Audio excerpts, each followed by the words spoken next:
Subscribe to our YouTube channel and press the bell icon to get the latest updates. All of India is at this point mourning the passing away of General Rawat, his wife, and 11 others. In fact, as I record this episode of Cut the Clutter, you are watching on your TV screens visuals of the last rites, of the ceremonial military last rites. It's a shattering moment for all of the country. We also are shattered, and we also join in sympathies with the families. We send them our condolences and also in appreciation of their lifelong service to the nation, because service to the nation in uniform is also sacrifice, and it's a sacrifice not just for people who serve but also their families. Now this case saw Mrs. Rawat consumed by this awful accident, but also see the visuals and hear the voice of some of the other family members, and look at how brave they are. The wife, for example, of Brigadier Liddar, how brave did she sound on cameras when she said, "I am the wife of a soldier," right? Because she also wants to give a message to the families of other soldiers, 1.5 million plus in India, that look, this is part of your life. This is what you signed up for when you joined the services, and you have to take it on the chin. Now, these are very brief things to say in spite of the grief. So that's the reason I said also our appreciation and admiration for these soldiers and their families. Now, many questions have arisen in the wake of this crash, and they are now floating in the air. There are lots of rumors also. So I'm trying to address a bunch of those, but also to look at the position, because the individual is one thing, but the individual also was heading an institution. And the fact is, General Rawat was the first Chief of Defence Staff, and whatever he would have done in this tenure would have then defined the position and role of the Chief of Defence Staff, because he was the first incumbent. It's a very bold and big experiment, or very bold and big change in the higher management of Indian Armed Forces. Unfortunate that he is gone in harness. He did not even get his first 3 years, for which government had given him a certain list of KRAs which had been made public. KRAs meaning key result areas, and I will talk about some of those. Now, the first question that came up is this helicopter safe? Because there is an impression that maybe forces in India fly aircraft that are not really safe. They are very old. You've seen movies, Rang De Basanti type movies made. People use loosely expressions like flying coffins and all that. But remember, while Indian Air Force might have a slightly higher accident rate than some of the others, but the fact is, Indian Air Force operates in very difficult conditions, in very difficult areas. Look at the topography of India. Look at the weather systems of India, from mountains to the deserts, over the sea. At any point of time, you have some cyclone or some hurricane coming in somewhere. You're operating at Siachen Glacier. So these are hazardous operations. So the other thing is, Indian Air Force or Indian Army is flying a hell of a lot. So accident rate is determined not by, oh, this year there have been 5 accidents. Accident rate is determined by how many accidents are there per 1,000 hours of flying. If you cut it like that, cut and dice it like that, it doesn't look so bad. But the fact is, 5 crashes, 6 crashes. So once again, there's been a lot of questioning of this helicopter, this Mi-17 V5 helicopter, which is the latest in the Mi-17 sort of line of succession. It started with Mi-8 from Mikhail Mill Design Bureau, and then it's carried on. It's now Mi-17 V5, which looks like probably the last in this development. So this is a very modern aircraft. Now, I've seen some people mention, oh, it's the 5th Mi-17 V5 to crash. Now, you must understand, must see it in the perspective of the period and also the number of this type being flown by the Indian Air Force. So first of all, Indian Air Force is flying at this point 130 of these helicopters. It is the workhorse of Indian Air Force's helicopter fleet. Your Prime Minister, President, all key ministers, Chief of Defence Staff, all key personnel, VIPs, VVIPs fly in this helicopter. This is considered very safe. So 130. So once you say, oh, 5 crashes, But you also have to remember the base is 130 helicopters, right? So then you see how it averages out over at least 8 years, because the helicopters began coming in almost a decade back, right? So it's taken that much time. So you can then imagine how many helicopters, how much flying time every month or every day, and then it can put the accident rate in perspective. So the 5 accidents so far which led to the loss of a helicopter, and not each one led to a loss of life. So 2013 was the first one in Uttarakhand. It was engaged in rescue and relief operations after one of those tragedies, weather-related tragedies in Uttarakhand. That crashed and 8 people unfortunately were killed. 2016 in Chamoli, again in Uttarakhand. Uttarakhand is among the toughest flying conditions, both in terms of visibility, weather, surface, all kinds of things. 2016, Chamoli, one helicopter had a hard landing. Which damaged the helicopter, but there were no casualties. Casualties, remember, includes both fatalities and wounded people. So no casualties in that hard landing. 2017, Arunachal Pradesh. Unfortunately, we saw those visuals also, those videos also. A helicopter, I think over Machuka in Arunachal Pradesh, was dropping supplies, mainly fuel by parachutes, and one of those parachutes got stuck in the helicopter and took the helicopter down, very unfortunately, while people were waiting for their supplies to come in. So that was witnessed by a lot of soldiers. Terrible accident, but it was an accident. You can't blame the helicopter for it. You can't blame anybody for it except maybe fate. So that was 2017. There, everybody in the helicopter, unfortunately, died. 2018 again, one Mi-17 V5 had a hard landing. Again, no casualties, no dead, no wounded. 2019, we know what happened on the day of the air skirmish with Pakistan Air Force, between Indian Air Force and Pakistan Air Force. One Mi-17 V5 coming into land at the airbase in Srinagar, it was shot down very unfortunately in a friendly fire incident, or what the armed forces would call a blue-on-blue incident. And 2021 now, we've had the 6th crash. So you can see overall number of helicopters, it's a very large force. The number of years it's flown, the amount of time these helicopters seem to be flying every day, and different accidents have different reasons, and different accidents have different outcomes. So once again, we should stop all scaremongering. There is no need for scaremongering. 2. General Rawat now goes. Now it is not just a person going, it is an institution, because he represented the institution. In fact, we interviewed him some time back, Snehesh Alex Philip, our defense editor, and I. He received us, he talked to us at great length, and I do remember mentioning to him, and he acknowledged it also, that how he functions in this role will define the future, define for the future the institution of Chief of Defence Staff, because he was the first. He was given a list of KRAs, but it was a very complicated job. It was a complex job. It was what armed forces would call a double-hatted job. So what is a double-hatted job? In this case, he was the permanent chairman. This CDS, he as in Chief of Defence Staff, the new institution, Chief of Defence Staff is the permanent chairman of the Joint Chiefs of Staff Committee of India's Armed Forces. In the past, there was a Joint Chiefs of Staff Committee, and it was headed by the senior-most incumbent chief at that point. For example, at this point, if there was a pre-CDS situation, then General Naravane, the Army Chief, he would be heading the Joint Chief of Staff Committee, because he is the senior-most. The Air Chief and the Navy Chief are quite new now. Or maybe tomorrow, a Navy Chief, if he was the senior most, he will be the head. But now with the CDS is the permanent head. So that is one hat. You are the permanent head of the Chiefs of Staff Committee.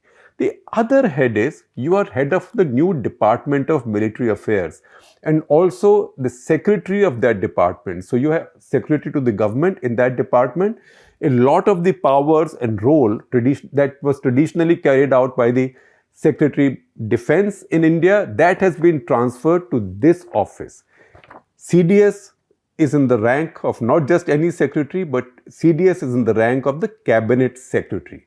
So it's a very high position in the government. So here are the two hats. One is the military hat, which is you are the permanent chairman of the Joint Chiefs of Staff Committee. And second is the civilian or the bureaucratic, you might call it, or the government hat. And that is you are secretary of the Department of Military Affairs in a very high rank. That's the reason it's called a double-hatted job. Now, he's gone away. He's gone away. Government is searching for a successor. So we have to look at some of the stuff that was going on under him, because the worry would be that all this will slow down, this will come to a standstill, because he had a certain personality. He had a battering ram personality. He would have his way. He would get things done. He talked straight, and sometimes he crushed people's toes.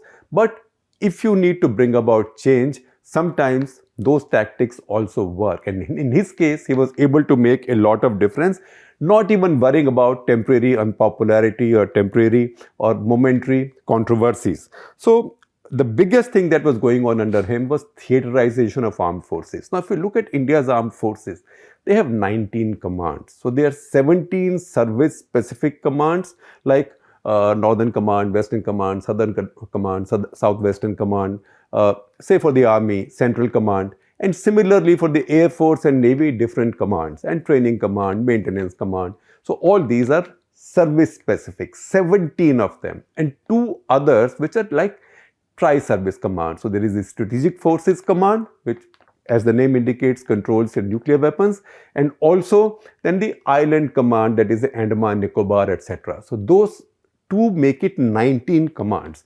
So Indian Armed Forces then have their resources, their firepower and their brain power really divided. And each service, each command in each service is then thinking of its own operational plans. So idea was to divide India up into military theaters and with integrated headquarters, Army, Navy, Air Force. Now that was a big change. It wasn't going to happen easily. So he decided that the first theater command would be something called what he called the Peninsular Command. Peninsular, as the name indicates, is the southern part of India generally, with west coast on one side and east coast on the other. Now, obviously, when he said Peninsular Command, there were protests from the Navy, because the Navy does not want to. Navy knows that this is their domain. This command is about naval operations. Why do you call it Peninsular? We are a blue water Navy. So that name was changed. It became Maritime Command. Now, the Maritime Theatre Command was a work in progress that the successor will have to carry forward as soon or as fast as possible. So after this Maritime Theatre Command, the other ideas were a Western Theatre Command that looks at all of the western border, mainly Punjab, Rajasthan, you can see it like that, Punjab, Rajasthan, Gujarat, all of the western border. Then Eastern Theatre Command, again the name is self-evident or self-explanatory. Then there was an Air Defense Command. So right now, the Army has its own air defense missiles, the Air Force has its own air defense missiles, the Navy has its own air defense missiles, its own coastal defense missiles. So all this was to be put under one command. So resources could be optimized, and also assessment of incoming threats could also be carried out in one place, and that would also avoid friendly fire kind of accidents. Now in this process, the only area that was being left out was the Northern Command, because the argument was, since the Northern Command deals with China and Pakistan, so it deals with LOC and LAC, and those are the two most troublesome areas right now, Ladakh as well as Kashmir. So why start changing things? Since it's a new experiment, it's a big change. Why bring about that change in the most active and the most critical command right now? And that's why Northern Command was left out right now from these plans. But again, questions were that if you make a Western Theatre Command and the Air Force's assets are there, how does the Air Force then allocate its assets to the Northern Command areas? Because those are the most active areas at this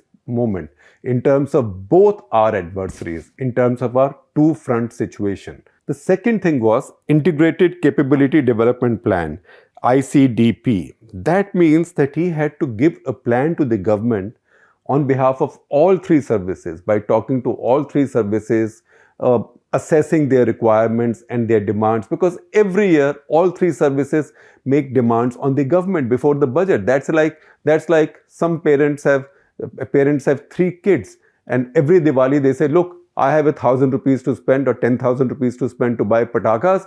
What does each one want? And then each one then gives their demands. So it comes to the value of 3,000. Then one of the parents then decides कि नहीं तुम इतना ले लो, तुम इतना ले लो, तुम इतना ले लो. Instead of doing this year after year on the budget eve, what he was now supposed to do was to talk to all of them and draw up a perspective plan and present it to the government for acquisitions over the next 10 years. So there will be predictability. Also, those who are buying or those who are ordering will be able to order on scale, so get better prices. And also this business that we've had in the Indian Armed Forces of becoming a museum of diverse weapon systems, that will be avoided going ahead. Now that process again will have to be carried forward. But those were things that he was having to deal with, and there was opposition. For example, IAF was strongly opposed to the idea of theatre commands. One, because they said our resources are too few, we have too few aircraft, you cannot divide them in penny pockets, right? We should be able to use the Air Force in some situation in such a way, in a critical situation, where we can change the outcome of a battle. You don't want to divide us up in penny pockets. 8 jahaz yahan, 10 jahaz yahan, one squadron here, one squadron there. So keep us as one integrated whole, and we will then work with the others. So the Air Force's idea was that all of India should be one theatre command. But right now, he was moving the change despite arguments and despite differences. Then he was doing some other interesting areas. For example, India's pension budget is going up very high. So his idea was to increase the retirement age for certain categories of soldiers, particularly those categories where technical knowledge is required. Engineers, for example, mechanics, right? Doctors. So the idea was that while you need to keep the army young or armed forces young, but these are areas of high skill. So why do you retire people who've learned a lot, who become more experienced? So give them a little more time. So as they serve a little bit longer, that means you are not hiring that many new people. So your wage bill is balanced there. At the same time, you delay their pension age. So that ultimately will give you a net benefit of pension years. You will have people fully employed and working instead of sitting at home and doing something else and getting re-employed and getting their pension as well. So that was a reform. That's a tough one, but that is now going to be a challenge for the new incumbent. He also wanted to increase the retirement age of JCOs and NCOs, which got into some legal issues and some constitutional issues. But I think that's also a work in progress. Once again, to say that those who are in technical areas, they should at least serve a little bit longer. Now, just to understand this retirement business for officers, I will just give you some basic figures, which I've got from Snehesh Alex Philip. So something's wrong, you blame him. No, sorry. Something's wrong, you blame me. I always say this. I am the one to blame. So, colonel in the army, for example, now retires at 54. A captain in the navy, which is the equivalent rank, retires at 56. A group captain in the Air Force, if the officer is from the flying branch, retires at 54. If the officer is from the non-flying branch, retires at 57. Now it looks like Supreme Court or some court order has said both should retire at 56. So he would have preferred to make all these retirement ages uniform. One of the objectives of doing this was that he also wanted people to be interchangeable between the three services if these integrated theatre commands and integrated headquarters or battle groups were to come in. Then similarly, brigadier. Now brigadier in the army, Commodore in the Navy, Air Commodore in the Air Force. They also have, Army and Navy have retirement age at 56, Air Force has 58. So once again, uniformity. Now the next big thing that was going on was the creation of integrated battle groups.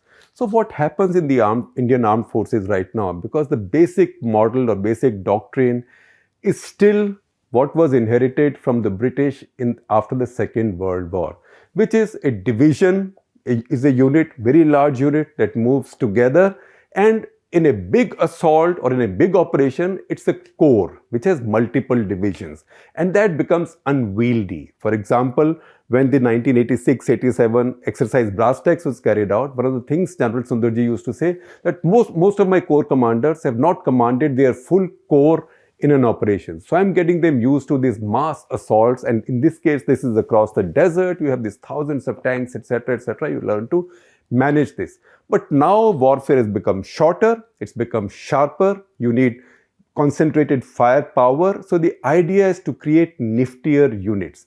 So the plan now, integrated battle group plan, was to create in each division, which is about 15,000 fighting soldiers, in each division 3 battle groups. So generally these are brigade plus, like each one is an independent brigade with its own complement of artillery, armor, signals, and the rest. So each one can then operate quite autonomously. Now this experiment was already on. In fact, the first unit, the first corps to experiment with this is 17 Corps. 17 Corps is a mountain strike corps. It is headquartered at Panagarh in West Bengal. So this corps has already carried out 2 exercises. Exercise Him Vijay. The first was 2019, the second just recently, 2020 exercise could not be carried out because of COVID. And in these exercises, this idea of the integrated battle group has been tested. And that's been now going up. Now, there are some issues with that, because if you have integrated battle groups, then in the armed forces, particularly in the army, a lot of the promotions depend on whether you have experience of commanding a division or not. So there are some arguments about whether commanding a battle group is equivalent of commanding a division, or what is it equivalent of. Is leading an integrated battle group the equivalent of having command experience? So those things are going on right now. Finally, there are lots of activities which should be tri-service activities. For example, information warfare, cyber operations, psychological warfare. There is no need for Army, Navy, Air Force to each have their own units doing this, or their own headquarters doing this. These things were to, all these tri-service institutions were to come under CDS. In fact, the first experiment was the launch of the Defense Cyber Agency under CDS. Now, managing of armed forces is a very complex job, because you're dealing with a lot of human beings who risk their lives, a lot of complex and very costly equipment. You always have to balance tooth to tail ratio, and you're always short of money. Everybody's short of money. The Americans are short of money for defense, right? And every country has struggled with this process. In America, for example, one of the big reforms Ronald Reagan carried out, he carried out lots of reforms on the economy, and that is what we talked about yesterday, the Reagan-Thatcher phase. But he also reformed America's military, in the sense that it was under his presidency that in 1986, in fact, on October 4, a law was passed called the Goldwater-Nichols Department of Defense Reorganization Act of 1986. So whereby jointness within the armed forces, that is Army, Navy, Air Force, the Marine Corps, that was ensured by passing a law. Barry Goldwater was a Republican, no lover of India, in fact a long-time critic of India. So in India, constitution of the institution of a Chief of Defense Staff was targeted to achieve the same objectives. Very unfortunately, we've lost the first incumbent in that key position so soon. That's why a successor has to be found quickly. That's why a successor will have very oversized shoes to fill, and that's why we will miss General Rawat even more.